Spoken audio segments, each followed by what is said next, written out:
our goals, whether that's personal and financial? And part of that, figuring that out, maybe what do you want to do with trading, investing, making some more money in the stock market? Well, here to tell us more, help us out a little bit with our trading plan, is stock market expert, none other than Jason Brown, our favorite guy. Jason, so nice to see you. Briz, good to see you. We kind of got I got the brown scarf, you got the brown cashmere sweater going on. The whole fall vibes going on right now. So tell us a little bit about where we need to start. 2026 is right around the corner. We know that. And some people want to get started trading. Where do we start? Yeah, so trading, investing, whatever you want to call it, the whole goal is to make your money work for you. And the thing we should be starting to think about right now is, first I always like to say you don't need money to invest, but at some point you need money to invest. So we need to be starting to think about, we're going into the holiday season. Are we going into debt? Is there some things we should pull back from so that we can position ourselves to have some money going into 2026 to invest? So that's the first thing we need to be thinking about is, how can I get some money? Now, while you're thinking about how to get some money, you want to start to ask yourself, how does it work? You really can't invest without education. I know everyone wants to watch, YouTube is a form of getting educated. Reading books is a form of getting educated. However you want to get it, you have to think about how you want to get educated about how you want to invest. And then the third thing is you have to practice and start to actually put pen to paper or virtual account to work and actually start to make that investment happen, which we can talk about an approach that I really like, that I think people can use to visualize how to pick a stock, because that's also where you get stuck. Yeah, and I think that it's also very overwhelming. I mean, just looking at the screen right now, what we're showing our viewers, this may be a little bit more of an intense version of that than what a beginner would go through. But just looking at these numbers, they're going up, they're going down, they're moving constantly throughout the day. Just getting a grasp on, what that even means. I think that may be a struggle for some people too. Yeah, so I like for people to think about it like this. There's a top-down approach that I think everyone can use. And I like to compare it to real estate. You first want to look at the country you want to live in, then you want to drill down to the state, and then you want to drill down to the city, and then you ultimately end up in a neighborhood and you pick a specific house. Stock market is the same way. Do I want to invest in the US market? I would suggest so. That's probably where we all live.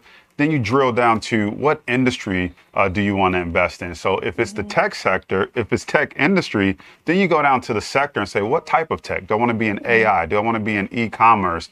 And then you drill down to the neighborhood. So you can say, is it Apple? Is it Google? Is it Meta? And then you start to pick those individual stocks. So thinking about it from a top-down approach, paying attention to what's going on in the news or what your friends are doing, and kind of drill down and say, where do I want to first practice at once I use that top-down approach? And then what about frequency? Because I know that you can trade in like 2 minutes basically, and then sometimes you can hold those positions for a little bit longer. How do you decide which one to do?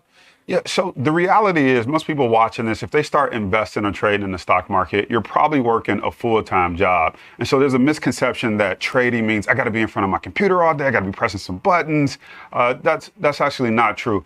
From a frequency standpoint, I would say if you're getting started as a beginner, I would look at every 3 months, 3 to 6 months, making some type of change or trade in your account. That represents a quarter. You get to get through an earnings report and see what companies are doing from a sales perspective and managing their profit, their loss, their expenses.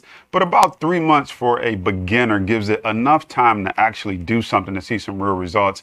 I think people think I can speed this up if I do more of it. But because you're looking at it and staring at it doesn't mean the stock is going to move any faster. And then how do we go about taking those losses? Because we can't win every time, right? Yeah, so I'm glad you said that. We can't win every time we're taking losses, because it brings this element when we hear that of this is almost like a casino. How do we win or how do we lose? Like it's a competition. And it's not really about winning or losing. It's really about taking calculated risks. I don't think when we get in our car, we say, how do I not get in an accident today? And if I do, how do I take it like a champ, right? We say, but we walk out the door and say, what? Maybe I shouldn't drive during rush hour. Maybe I won't want to drive on New Year's Eve because we know people are going to be drinking and driving. So we take a look at that calculated risk and say, maybe we don't want to drive during those times. So the stock market is the same thing.